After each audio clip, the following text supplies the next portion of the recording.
Alrighty then. Successful Indie Author 5-Minute Focus, episode 1221. What is the right point of view, POV? Well, that depends. Depends what you can write, what you like to write, and how the story needs to be told. Sometimes that first-person POV, which is limited, it's right through this person's eyes only. Now, you can switch things up where you have first-person POV for certain chapters, and then third-person POV for the other chapters, and third-person omni, the omnipresent view where they can look inside people's heads, is another option. And that's what I use almost exclusively for my science fiction. However, post-apocalyptic generally is first-person POV. First person, you're traversing this destroyed world through and seeing it through this one person's eyes. That's the difference between first person and third person. Present or past, just depends how you want to unfold the story with the readers. Present can be a little bit disconcerting for the readership because you published a book, so stuff happened a while ago, but you're trying to push it right into the present day and the right now. Not just present, but right now. He is seeing this. He says this. But third person past, that's kind of the universal approach. And both are absolutely the right POV at the right time and for the right storytelling reasons. Fantasy that's first person, well, you're unrolling this fantastic world, this great environment to the reader a little bit at a time. And I've done that, and it actually works pretty well. Sorry. Body's not cooperating this morning. How about fifth person past filthy?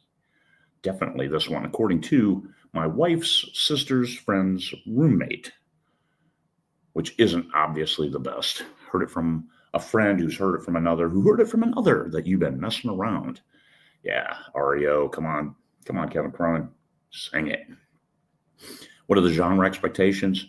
That all depends what you read and how you read it.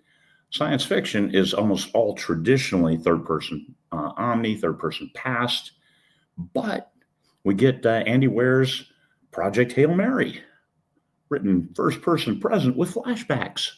Holy cow, disconcerting a lot, but a great story told in a great way. So, does it have to limit it? No. Sometimes romance stories that are written first-person present or third-person past take the reader out of the experience in such a way that they don't deliver. So you'll see a lot of romance books that don't do well and don't sell well, and that could be because that perspective, they just didn't, the reader and the author didn't mesh like they could have.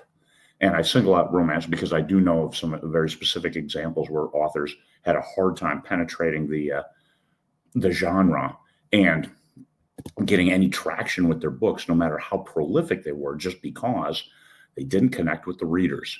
So this is sometimes where genre expectations might overrule your own personal desire to write from a certain perspective. But if you mesh with the reader expectations and deliver the story in the way the story needs to be told, then that's what the readers are looking for. And they'll reward you with their money by buying your books and reading your stories and then looking forward to the next one. So tell the story as it needs to be told, not for shock value, not, hey, this genre is all about third person past, but I'm going to do it in first person because I'm going to shock the readers and they're going to love me for it. They might not love you for it. So, and if it's easier and more comfortable, well, try to pick the genre that works best with that style. So third person past, I can write that. I can write first person past, but trying to write first person present, that kicked my butt. I did try one book that way and I just couldn't maintain it. So I bailed out of that in a big hurry and just went with first person past, and it was so much better. There we go. Sometimes you just can't write it that way, and you have to go with what you know. All right. Point of view. Peace, fellow humans.